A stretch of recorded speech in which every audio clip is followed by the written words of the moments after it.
Boa tarde a todos. Meu nome é Caio Sprandel de Macedo. Estamos aqui nesse podcast da FMU para conversar com os professores do mestrado em Direito da Sociedade e da Informação, professor Ricardo Waldman, que é o nosso coordenador, e o professor Irineu Barreto. Eu gostaria de saber, antes de mais nada, professor Ricardo Waldman, que você expusesse sobre o tema que você desempenhou em palestra aqui na FMU com o título Inteligência Artificial e Proteção de Dados. Obrigado por ter vindo. Obrigado, professor Caio. Prazer estar aqui contigo e com o professor Irineu. Bom, o tema da minha palestra, no nosso seminário de inteligência artificial, procurou trabalhar com dois conceitos muito importantes nos dias de hoje, que são inteligência artificial e proteção de dados, os quais estão completamente ligados, porque, na verdade, como a gente vai, quando eu vou detalhar mais, a inteligência artificial trabalha com dados. Então, quando se vai regulamentar a proteção, se regulamentar a inteligência artificial, tem que pensar na proteção dos dados, em geral, os dados pessoais em particular. O tema da inteligência artificial ele é bastante fascinante, a gente pensa desde em termos filosóficos até em termos da regulamentação jurídica e da ciência. Então, o que seria inteligência artificial, para a gente começar a conversar? Inteligência artificial seria uma forma de tentar fazer com que a máquina, que ela possa realizar tarefas que são típicas da inteligência humana, através de algoritmos, através de programação, e tem várias estratégias para se fazer isso, várias técnicas para se fazer isso. E a gente pode falar em duas formas de inteligência artificial, dois níveis de inteligência artificial, a fraca e a forte. A fraca, ela desempenha tarefas específicas, por exemplo, como a gente tem o Vitor no STF, que ele vai lá e faz uma tarefa específica de catalogação, organização, dos recursos extraordinários. Então, a gente tem, assim, uma tarefa bem específica. Nós temos companhias de seguro que usam inteligência artificial para fazer análise de risco. A gente tem escritórios de advocacia que usam inteligência artificial para analisar contratos, etc.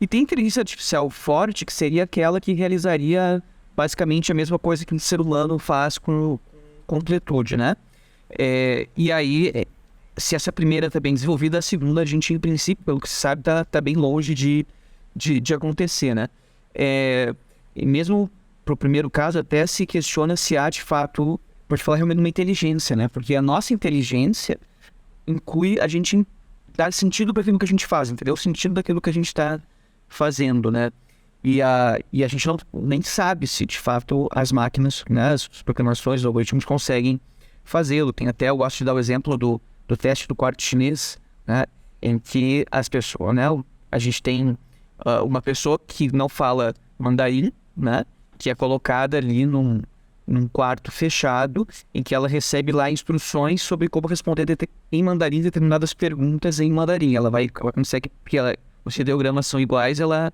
consegue atribuir a resposta correta para cada pergunta, E fica alguém de fora fazendo perguntas, mediante cartões, se coloca dentro da sala, e aí a pessoa de dentro responde. Quem está dentro para quem está de fora, as respostas vão fazer sentido. Então ela vai pensar, o quarto, entre aspas, fala chinês, fala mandarim.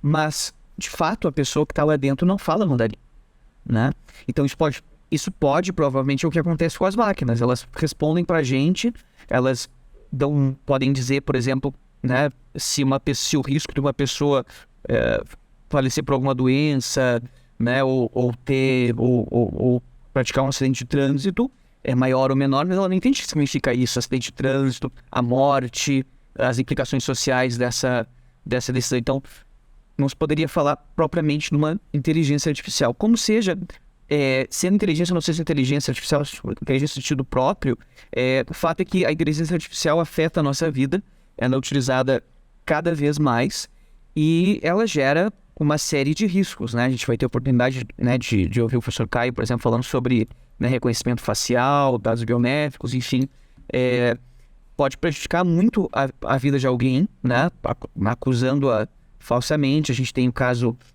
famoso nos Estados Unidos, um algoritmo que que analisava situações de periculosidade para fim de concessão de condicional, e para pessoas negras não concedia nunca, porque elas moravam numa determinada região, que tinha um determinado CEP, onde as pessoas tinham maior reincidência. Então, os riscos da inteligência artificial são bastante grandes, apesar dos benefícios também serem enormes em termos de eficiência para a sociedade como um todo. E aí vem a necessidade da regulamentação desse instrumento, a inteligência artificial, né? E como ela utiliza os nossos dados pessoais para que se possa, enfim, proteger os direitos fundamentais que estão em jogo em razão da utilização da inteligência artificial. Pois bem, a gente tem alguns projetos de lei no Brasil em andamento que eles são muito sintéticos, eles enunciam princípios, não é? Mas eles não fazem, de fato, uma análise de risco, né? Como faz, por exemplo, a proposta que a União Europeia está discutindo, que ela divide as espécies de atuações da inteligência artificial por nível de risco, de impacto que elas podem ter nos direitos fundamentais. Então, me parece que a nossa discussão no Brasil aqui tem que ser o seguinte: será que o que a gente tem de proposta considera de fato os impactos que a inteligência artificial hoje em dia ela causa na vida das pessoas, ou pode vir a causar no futuro, não é? Então, essa foi a proposta que eu trouxe, né, para discussão no nosso evento, e o evento foi bastante frutífero, a gente pôde conversar bastante, né? E eu espero que aqui também a gente, né, quero ouvir os colegas, enfim, para a gente trocar uma ideia sobre esse assunto também. Perfeito, a introdução muito rica. Gostaria de um comentário do professor Irineu sobre a exposição do professor Ricardo Waldman, sendo que o professor também participou desse seminário importante, fez colocações valiosas, e uma abordagem inicial sobre a exposição, por favor, um comentário. Professor Caio, satisfação participar desse podcast com você, muito obrigado pelo convite, pela oportunidade. Professor Ricardo, querido, também muito feliz por estar aqui com você, muito feliz por ouvi-lo, a convergência nas nossas reflexões, até porque somos, em alguma medida, pesquisadores com as mesmas preocupações. Sim. Ética, direitos humanos, a transparência desses mecanismos de inteligência artificial. E sabe, professor Caio, eu hoje sou o professor mais antigo do mestrado, e é impressionante como nesses 16 anos do programa nós vimos de que medida o direito foi sendo provocado pela tecnologia. A inteligência artificial não é a primeira vez que o direito é provocado pelo mundo da internet, o mundo das novas tecnologias, e o direito foi avançando, a compreensão da sociedade brasileira, europeia, dos Estados Unidos, a compreensão desses mecanismos tecnológicos, a interação com o direito, é um fenômeno rico, um fenômeno em constante transformação, como fala o Castells, e o José de Oliveira Ascensão, que fala que nós precisamos sempre, no olhar jurídico, nos amoldar às provocações, aos novos desafios que a tecnologia nos traz. O professor Ricardo mencionou as diferenças introdutórias entre inteligência artificial fraca, forte, a inteligência artificial que é pouco além do que uma mera repetição de pensamento, do movimento humano e do pensamento humano. Mas mesmo assim, professor Ricardo, tem algumas coisas que ainda me preocupam bastante, eu tenho certeza que também te preocupam, que são relacionadas à opacidade dos mecanismos de coleta de dados. De que forma os dados são coletados, principalmente os dados pessoais, sem que nós saibamos que os nossos dados são coletados, não sabemos a quais tratamentos os nossos dados serão submetidos, não obstante a Lei Geral de Proteção de Dados, que já está vigente, produzindo efeitos. E o que mais me preocupa nessa opacidade dos mecanismos de coleta de dados é que eles alimentam os algoritmos das plataformas digitais. As plataformas digitais que cada vez têm mais capilaridade na nossa vida, nas relações sociais, econômicas, políticas.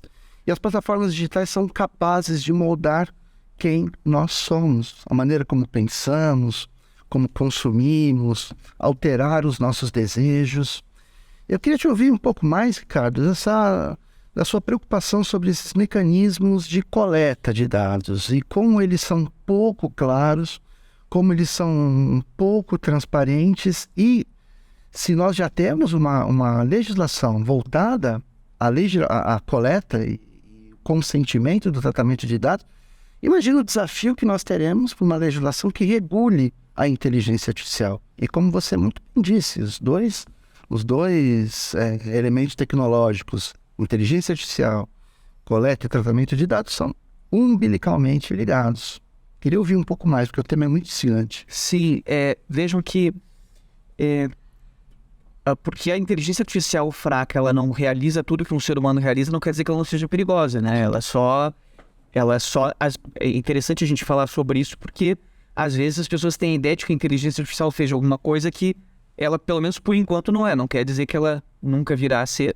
Tem gente que acha que nunca, eu não diria isso, mas é que atualmente ainda não é todo aquilo que talvez a ficção científica nos leve a crer que seria inteligência artificial. Mas os problemas estão aí, né? Falei nesse exemplo da questão da constitucional, né? Nos Estados Unidos também a Amazon teve que acabar com uma seleção de funcionários porque ela não escolhia mulheres, o algoritmo da inteligência artificial de seleção de pessoal não escolhia mulheres, né? Enfim, então tem uma série de problemas que decorrem daí e também a questão realmente da coleta de dados é um tema interessante, por quê? Porque me parece que nós temos um fenômeno que também está relacionado com esse outro que a gente falou, que é o do Big Data, né? E a coleta do Big Data, muitas vezes, por tratar com dados não estruturados, pode conseguir burlar as exigências, os requerimentos da LGPD, né? Então, eles conseguem coletar os dados, usar os dados para, enfim, tomar uma série de medidas, conceder direitos, que é tirar direitos a crédito, à saúde, ao emprego, não é? Sem passar pelos critérios da LGPD. Que, né, vamos combinar que a própria questão do consentimento na sociedade atual ela é muito complexa. A gente vem discutindo em artigos e dissertações de alunos no mestrado, no nosso mestrado em Direito à Sociedade da Informação, ele está tratando realmente dos temas da atualidade, dos temas que estão realmente no topo das prioridades da sociedade. A questão da proteção de dados é uma delas, a questão também das fake news, o professor Irineu tem bastante produção sobre isso também. A gente tem um observatório agora também sobre a ponderação do professor Irineu de proteção, sobre discurso de ódio. O professor Vigliar, né, tem um observatório sobre proteção de dados pessoais, enfim. Então a gente tem procurado discutir essas questões. E sobre o consentimento, o ponto que nós temos hoje em dia é que quem é que de fato lê todos os termos, não é, a respeito do uso que nós fazemos dos dados que eles consentem, né? Que a pessoa consente quando vai colocar lá, dar o seu clique, né? Quem é que, mesmo que lesse, tem condição de entender todas as implicações que isso pode ter, tanto do ponto de vista pessoal, né? Em termos de aquilo que vai refletir na sua capacidade no futuro, talvez, de conseguir um emprego, de conseguir crédito, de conseguir acesso a um plano de saúde, quanto para os efeitos políticos, né?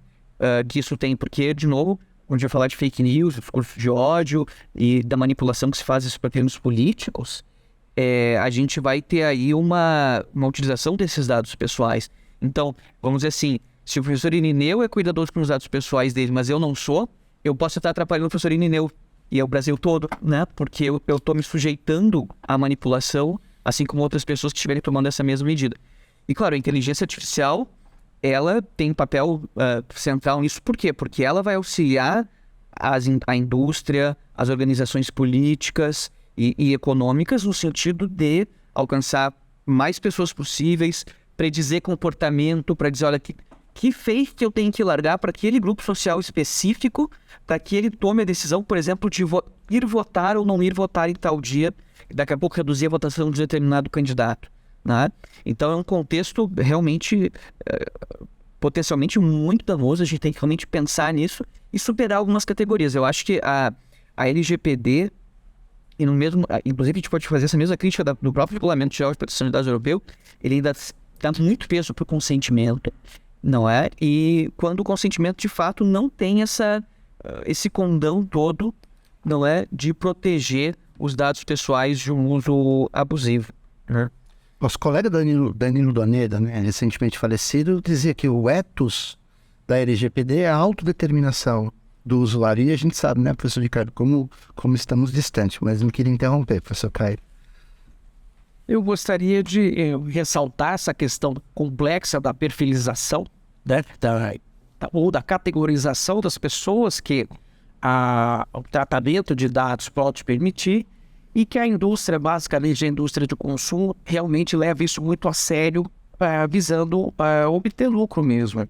Luciano Floridi, ele faz uma abordagem que eu entendo interessante e perpassa pela colocação do professor Ricardo, pela colocação do professor Irineu, que é o seguinte: a ética tradicional sempre se preocupou com a minha conduta, com o eu. E a ética contemporânea vinha se preocupando com a conduta do outro. E atualmente a ética digital, ela tem que se preocupar com a nossa conduta coletiva, né? Conosco, com essa interação social, já que esse meu dado pessoal vai integrar os dados de outras pessoas que provavelmente vão me colocar dentro de uma compartimentação e garantir que eu terei este perfil para todos os usos do mercado. Então, quando a gente faz essa concessão, ou quando a gente estabelece essa permissão, entre aspas, informada, nós não temos essa completa noção de que fazemos parte de um todo e devemos ter esse cuidado. Então, eu queria que o professor Ricardo refletisse nesse sentido, já tendo colocado com relação a essa privatização, a questão dos dados sujos ou imprecisos, já que a utilização da inteligência artificial parte do pressuposto para possibilitar essa análise, essa predição de comportamento de uma quantidade quase infinita de dados. Então, eu queria uma abordagem ética com relação a esses riscos que estamos sujeitos, por favor.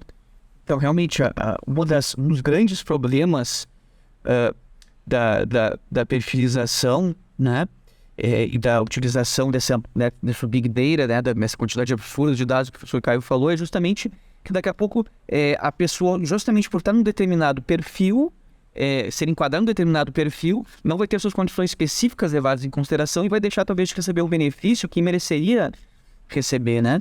Então esse é um problema realmente bastante sério que deveria ser considerado. Mas mais do que isso, a gente tem, né, o professor Caio falou do Luciano Floridi, ele também tem uma expressão que ele fala assim, que a sardinha, né, quando a gente vê a sardinha sendo capturada, ela acha que ela é importante. Não é ela que é importante, é o cardume, né? Então, nossos dados eles são importantes no quantitativo. E aí a gente tem que ter uma reflexão realmente sobre, como sociedade, não como indivíduos, eu acredito, professor Caio, da importância que esse tema tem, e aí fazer uma regulamentação que faça o que não pese sobre o indivíduo essa escolha. Porque para o indivíduo é muito complexo, as demandas, falta para ele conhecimento, ele é pressionado de diversas formas a se integrar a uma série de bancos de dados para ter acesso, inclusive, a direitos fundamentais, né, como a saúde. Quer dizer, tu vai numa farmácia, tu tem que dar teu CPF, enfim. Então, o problema, então não dá para colocar no peso do indivíduo. Aí o caráter, né, paradigmático, acho que eu tenho trabalhado muito nas minhas pesquisas, é a questão ambiental, né? A gente tem que ter uma regulamentação com base no princípio da precaução, com base no princípio do poluidor-pagador, que eu tenho chamado de tratador-pagador, enfim, ou de bisbilhoteiro-pagador, a gente poderia chamar, né? E que crie responsabilidade para aqueles que se beneficiam economicamente, né, do uso de dados. É um prazer realmente poder trocar essas ideias com vocês hoje. Fico muito feliz e agradecido pelas contribuições de vocês. Eu aproveito a oportunidade e pedir palavras finais, conclusivas, uma mensagem de otimismo, talvez, à sociedade nesses momentos finais, professor Ricardo. Então, eu acho que o direito brasileiro ele é muito promissor, né, em termos de instrumentalidade para a proteção dos dados pessoais, inclusive contra a inteligência artificial. Então, acho que a gente tem um belo trabalho à frente para ser realizado, especialmente na área do direito, para a gente pensar a proteção desse meio ambiente digital, levando a uma responsabilidade solidária de toda a sociedade, pensando em alcançar o bem comum. Parabéns pela brilhante exposição, conteúdo riquíssimo. Quero agradecer também a participação do professor Irineu Barreto, que enriqueceu também o debate. Muito obrigado.